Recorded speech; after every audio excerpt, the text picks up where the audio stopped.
Hi, I'm Alli and welcome to the channel. If you're new here, I'm a homeschooling mama of 4 kiddos, and I wanted to share the curriculum choices that I have for my first grader for this year. I love curriculum. I have learned that looking at curriculum is one of my hobbies, and so I tend to shy away from the box curriculums just because I really love picking and choosing. I think that they're an awesome resource, and I love referring to their book lists, and you'll see how I sort of incorporate that into the curriculum. But for the most part, I really like being able to pick and choose things that I love from different curriculum makers, as well as making sure that I've leveled my children to what works best for them. So for my first grader for this year, I'm going to start off with the family subjects that we'll do together. I'm going to go kind of fast through these. I went a little bit more in depth in my video of my curriculum choices for my 4th grader, and I'll leave a link down that to that video down below if you're interested in that. But basically, we are going to be adding 2 things to our school year this year, officially as like our school day. We're going to be adding a family devotional, 24 family ways that we'll be doing together, which has some memory verses, some Bible readings, and then just a lot of questions and conversations. And along with that, we're working through these books, not necessarily in any particular speed, just mostly a chapter a day. We're going to start with Gladys Aylward, which I showed in the 4th grade video, and then these are the other books. It came in a series of 5. So we're just going to work our way through the first 5 books. And before I go any further in this is the plan for our summer semester. I really like planning a semester at a time. And so I don't necessarily think we're going to get through all of these this summer for sure. But we're just going to work our way through this series as we can get through them. The other thing that we're going to be doing in the morning is we're going to be adding in some like government civics type of conversations. So we're going to be working our way through elementary catechisms of the Constitution. We're focused just on the preamble for the summer. We're going to try to memorize the preamble and just sort of understand what it means. And I have very, very low expectations for my first grader. She will participate and she will be able to understand a lot of it, but a lot of this is just an introduction to the language and a basic understanding. So I don't really expect her to, obviously be able to like give a dissertation or anything like that. We're just going to start having the conversations. So we're going to be working our way through the Constitution. And as we're also going to be reading the Tuttle Twins. This is a series of, I believe it's 11 books. And so we'll probably just read 1 a week and then sort of expand on it, the ideas that are talked about in it. So the law is the first book. The second book, just to give you an idea of what that'll look like for us, the second book is The Miraculous Pencil. It talks about everything that's involved in just the simple process of not the simple process, but the process of making a simple pencil. And then to make it for my first grader, she'll enjoy the story. We've read one of the other books and she likes it. It has nice illustrations. And then I will expand on that just by pulling, we'll talk about inventors along with that. So she'll just listen to these stories and we'll talk about them and ask her what she thinks and those kinds of things. So for the family subject for my first grader, and that tends to be a lot of what I do with her is in all of my younger kids, but we will take an idea that I'm going a little bit more in depth with my 4th grader and then find a way to tailor it specifically to them. Another example is another family subject that we have, which is science. We're going to be doing meteorology. We are of a Florida family, and we have had very active hurricane seasons the last few years.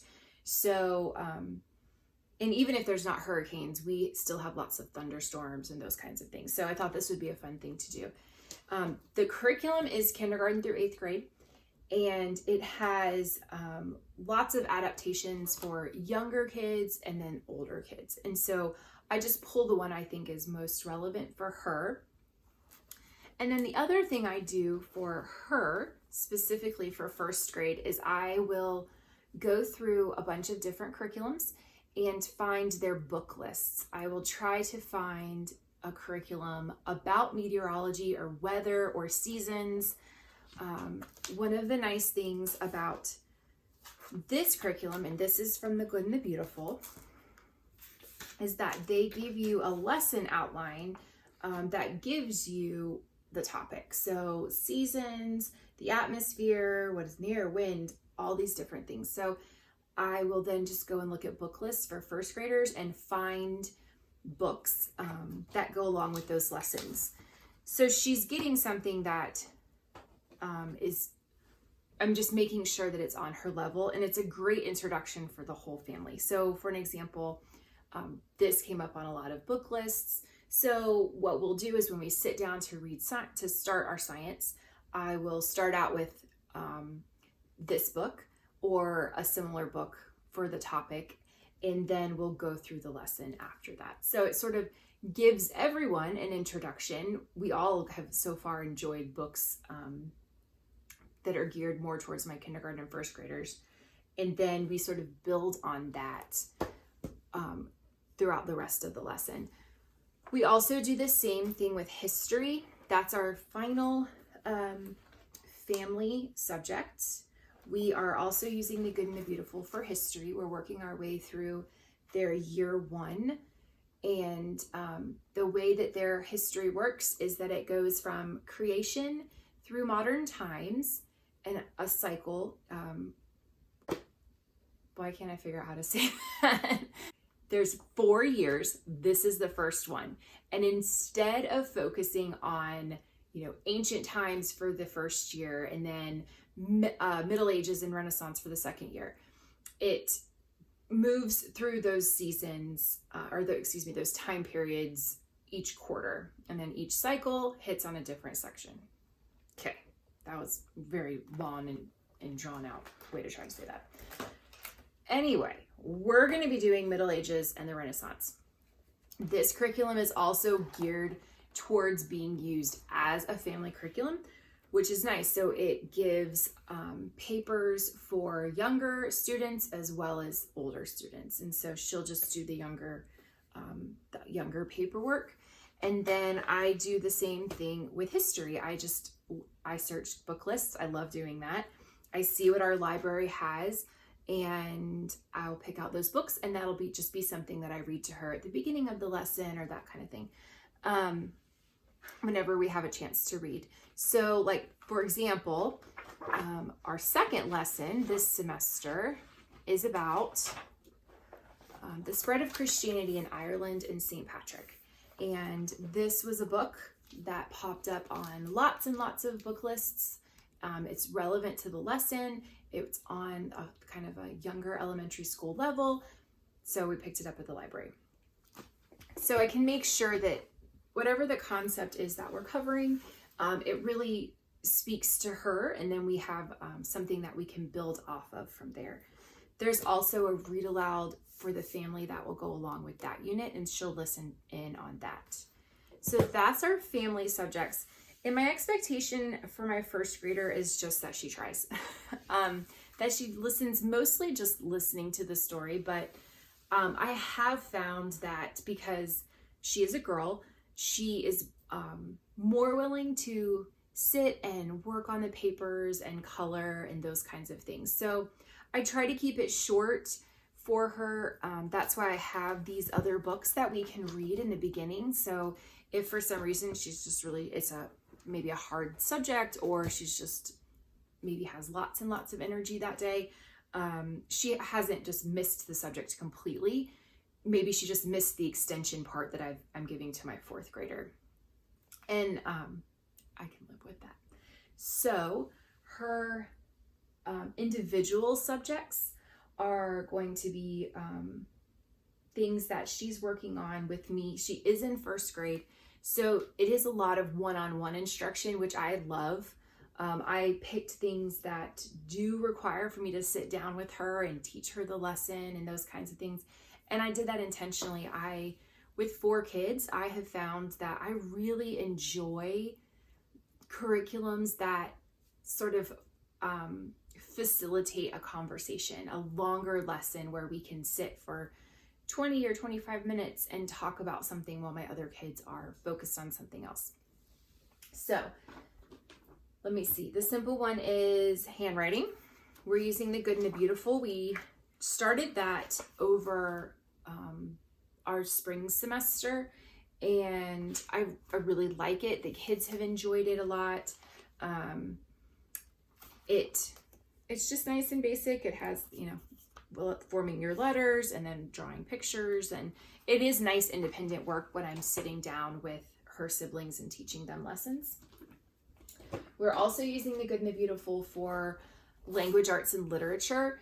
What I like about this specific program is that it does really a great job, I feel like, of including phonics, reading, spelling, literature, grammar, and punctuation, and it has beautiful pictures. My daughter is, she's very visual, and I say, like, she's the one in our family that creates beauty. I'm very practical and utilitarian, just what do we need to get it done? And she's the one that comes behind and makes it beautiful. And so this is a nice curriculum for her because it does have, I'm just gonna find a picture real quick, really beautiful pictures. I mean, this one's not beautiful, but it's fun, and she loved this page. Like lots and lots of cupcakes. And so that was fun. So visually, it's very appealing. But as far as content-wise, it does a really nice job of word lists and sight words and phonics. And we tried it out over the spring again, and it was a really great fit for us. Here, I found a picture. So it just has, there's lots and lots of artwork in it. And those sentences that she's practicing go along with the artwork, and we just have really, really enjoyed this curriculum. So we're excited to get back into this. We're just going to pick up where we left off in our spring semester and keep moving forward. But the other thing that I will be incorporating in bits and pieces is this book. This is the book that I used with my firstborn to teach him how to read. And we are working our way through it with my first grader. And actually, I've just started it with my kindergartner also. They're just in different places in the book.